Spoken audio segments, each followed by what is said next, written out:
네, 첫 번째 주제는요. 너 저주받은 운명이야 이렇게 이슈를 꼽아봤습니다.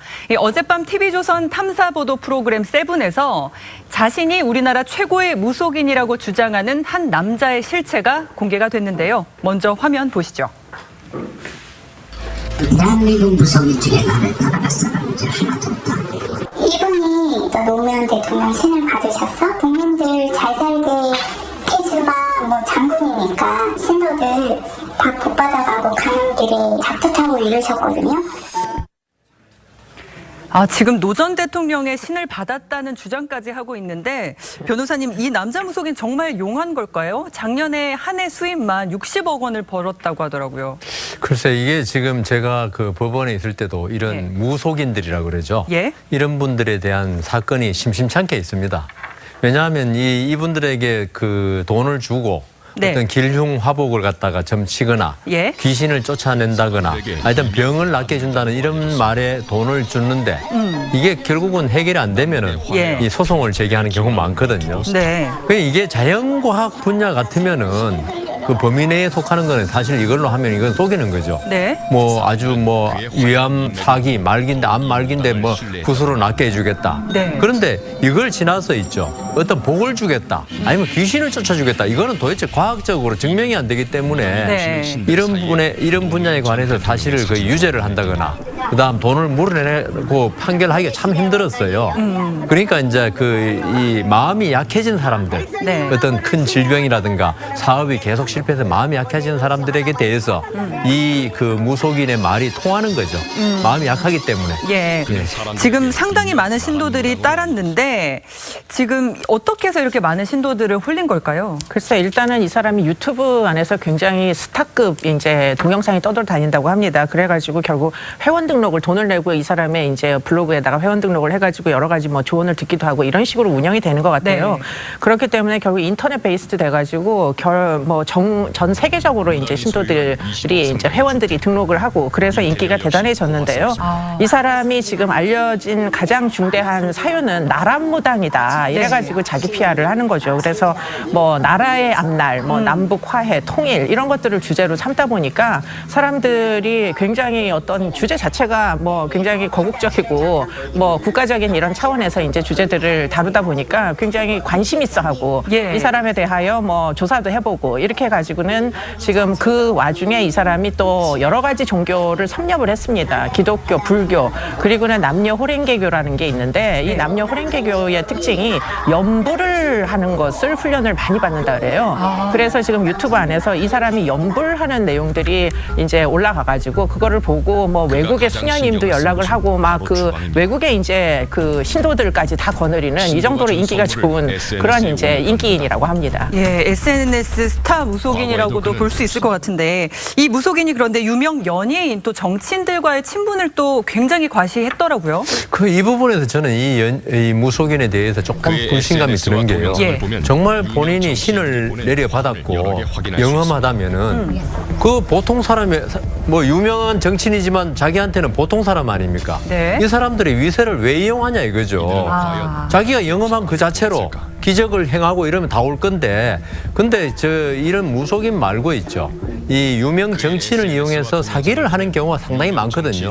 이 사람이 그렇다는 게 아니라 그렇다면 이 무속인 이분이 유명 정치인을 내세우는 건 꼭 이렇게 바람직하지 않다. 그런 생각이 듭니다.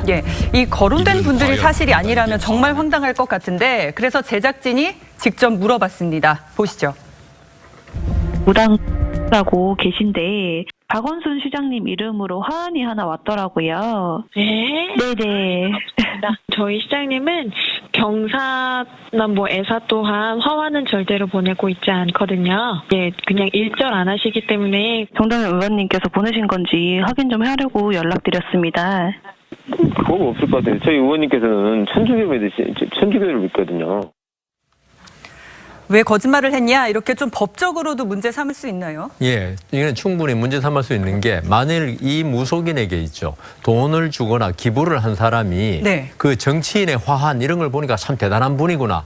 이 정치인의 화한에 방점을 둔다면은 사기가 되는 거죠. 만일 저 말처럼 그런 거 보낸 사실이 없다면은 예. 자기 위세를 과시한 거 아닙니까? 네. 없는 위세를.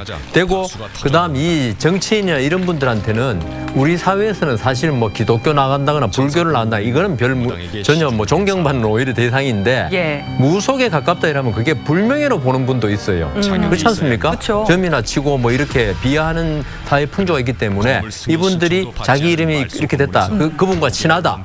이런 걸 알려진다면 명예훼손이 될 수 있죠. 그러니까 사기와 명예훼손 두 개 다 걸릴 수가 있습니다. 예, 그런데 또 놀라운 거는 이뿐만이 아닙니다. 이 남성은 신도들에게 욕설도 서슴지가 않았는데요. 한번 들어보시죠. 1,000만 원 시주해서 뭔 영화를 보려고? 그 못생긴 얼굴 갖고 이 얼굴에 쌍판대기냐 그게 귀신 발라다 붙는 얼굴이지? 아이고 참. 그래가지고 무슨 왜 기절을 한다고 그러십니까? 자기 인터부터 고치세요. 너 귀신들 같은 기사라. 악담을 들으면 자기한테 뭔가 안 좋은 일이 생길 거라는 왜 사람들이 그런 공포심이 있잖아요. 그런 걸 이용하는 것 같아요. 그런 것도. 네, 정말 다 보여드리지도 못할 만큼 심한 욕설을 내뱉는데 신도가 피해를 주장하자 지금 이 무속인의 태도가 급변한 거죠.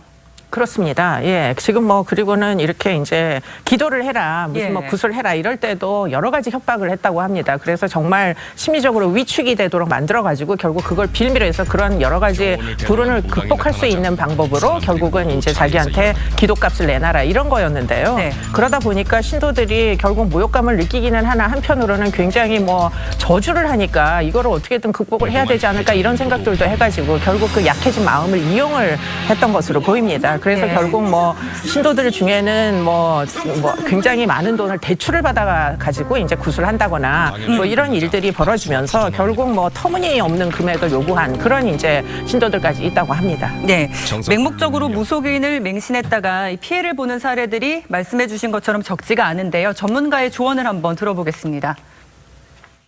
어떤 사람이든지 크게 결격 사유가 없는 한 국세청에 신고하면은 영업 깜짝이 나옵니다. 영업 사업 허가증이 나온다는 거죠. 아직까지 이 나라에는 그게 없습니다. 경력에 따라서 자기가 할 수 있고 쉽게 얘기하면 서울대학교 넣어준다고 틀림없이 넣어준다고 장담하고 구설했다면은 그건 사기가 인정됩니다. 왜 그러냐면은 신명사의 그 신이 하시는 행위에 도를 넘었습니다. 일단. 변호사님, 그러면 사기죄가 된다면 돈은 돌려받을 수 있어요? 사기죄가 인정돼야 되겠죠. 예. 인정되면 돌려받을 수 있습니다. 그거는 우리가 이제 전문용어로 불법행위이기 때문에. 그런데 그게 인정받기 힘들고 그렇게 되면 돈을 돌려받기가 참 힘들어져요. 예, 알겠습니다.